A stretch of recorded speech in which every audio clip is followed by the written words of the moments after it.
listening to In Between the Lines podcast with Shamar and Jay. Nothing is out of bounds.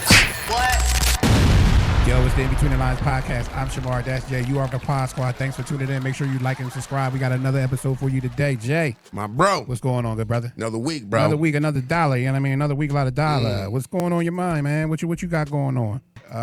You have 2 weeks to listen to the Clipse. Oh, man. We're going to jump on that. I'll give you my thoughts first off. 2 weeks after, definitely a banger album. Okay. Good way to start. Good way to start. Yeah, definitely a banger album. It's a banger album. But let me ask you this question. Is Pusha and Malice considered great rappers to you? You know what, man? From that perspective, I'm going to say this. That's the only thing I'm listening to right now, for the record. Let me say that. When I see them right now, this late in their career, you know what I feel like I'm listening to and getting an image of? Mobb Deep. Where they could have been if they was able to, with the help of Prodigy and, producer Havoc just being a phenom at the beats and the sound of Mobb Deep. I feel like I'm getting a real nostalgic feeling listening to them. Their chemistry, both of their cadence is different, but they got bars, bro. And honestly, like, they got bars. In this album, yes, I'm listening word for word. I hear bars. Yeah, I don't hear bars. I hear wordplay. I don't hear bars. And I'll say this too. Yeah, I hear bars. And I'll say this too. This album was needed for music, hip hop music. It was needed for hip hop music, and I'm saying that because if you've been listening to music in the last year and a half, we still on the Kendrick Lamar run. And the reason why I bring up Kendrick Lamar, his whole sound on that album was a West Coast sound. And I'll say this right now. With the music that's coming out of Atlanta that hasn't been very good in the last year and a half, Future not being out right now, Lil Baby not having a buzz he had, 21 Savage where he at, and then Drake's sound being connected to that Atlanta sound. I think this sound and this album that Pharrell did every song on is needed for the game, because it's almost like, and I've been saying this, the music and the sound is shifting. It was coming out of Atlanta. Lately it's been coming out of Memphis and Texas. So for it to catch back up to the East Coast and start to propel near there with Pharrell doing this whole project, this is hip hop, and this is the sound of hip hop. This album is phenomenal, borderline classic. Yeah, it's definitely not a classic. I give it about a 7. Oh, I'm going like 8.5, almost 9, bro. Nah, I don't give it that. You know why I don't give it that? I don't give it that because number one, for the record, the most hip hop album that dropped to date right now is the Raekwon album. Raekwon is more hip hop than the Clipse because they actually have lyrics and beats.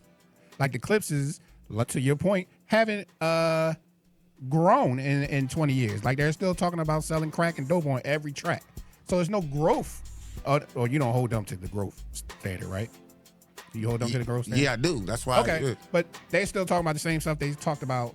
That 50-year-old rapper still talking about bricks and selling dope on every track. They just wordplay it a little different. That's why I say it's not lyrical. Now, if you listen to, that's not to say that Clipse album isn't a banger. It's a banger. You have albums like that that's bangers and hip hops and classics and that nature. So I'm giving Clipse a banger album. I don't give it a nowhere near a classic. I give it a 7, 7.5. Only because there's no growth. It's still talking about the same shit. It just spit a different way, and the beats is phenomenal. Now Raekwon's album, if you listen to that, that's lyricism on that album and with good beats. To me, that's a better hip hop album because he has lyricism along with the beats and everything. So that's why I would put Raekwon's album above that as far as a total package of hip hop. Sure. But for the Clipse, it's a banger album. Don't get me twisted. The second half to me is a little better than the first half.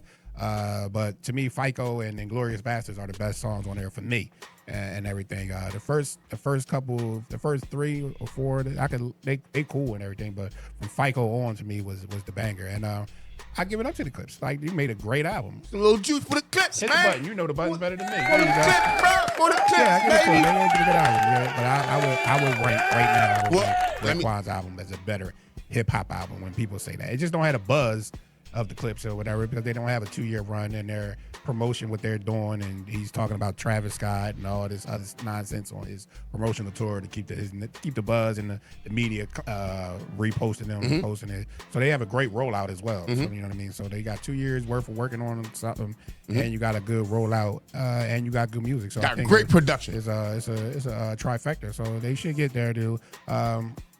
And everything. I don't know what they ranking on charts as far as whatever. I have to look at that, but kudos to the Clipse. For sure, man. I'm glad we agree on that. Yeah, we don't agree. You like 9. Music I'm is 7, but well.